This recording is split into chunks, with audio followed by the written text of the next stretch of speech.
Hello అందరికీ welcome back to సవిరాస్ world. నేను మీ సంధ్య.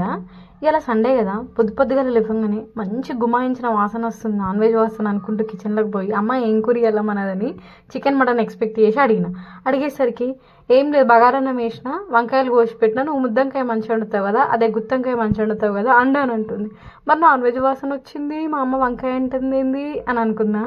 అసలు నాన్ వెజ్ వాసన వచ్చింది, మా పక్కింట్లో నుంచి వాళ్ళు వండుకున్నారు, మేమైతే వండుకోలేము.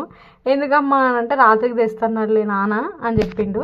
సరే అయితే ఎప్పుడైతే ఏముంది, మనకు నాన్ వెజ్ కావాలనుకుని గుత్తి వంకాయ అయితే ఫ్రై మంచిగా మసాలా పెట్టి చేసిన. ఒకే ఒక ఉల్లిపాయతోటి గుత్తి వంకాయ అయితే నేను వండేసిన నా స్టైల్లో. మస్తు టేస్ట్ ఉంటుంది.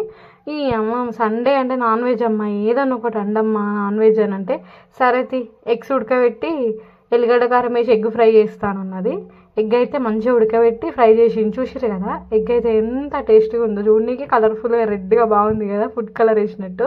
కానీ ఫుడ్ కలర్ అయితే వేయలేము, అది ఎల్లిగడ్డ కారం వేసుట్లా ఉడకబెట్టిన ఎగ్ కదా, మంచిగా పీల్చుకొని ఆ కలర్ అయింది.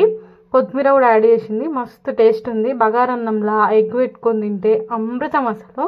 మీకు గనక ఈ ఎగ్ రెసిపీ కావాలనంటే కమెంట్ చేయండి. ఆల్రెడీ మీ వంకాయ అడగనవసరం లేదు, నేను పోస్ట్ చేసేస్తా, వీడియో చూసేయండి.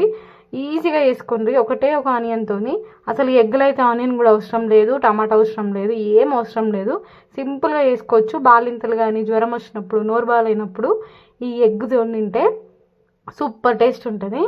వంకాయలో కూడా నేను టమాటాలు యాడ్ చేయ, ఒకటే ఆనియన్తో గ్రేవీగా వంకాయ కర్రీ వేస్తా. చూసేసేయండి. మరి మీ కమెంట్ చేసేయండి, మరి మీ ఇంట్లో ఈరోజు ఏం స్పెషల్ చేసిండ్రో, నాన్ వెజ్జా వెజ్జా అని. నా వీడియో నచ్చితే లైక్ చేయండి.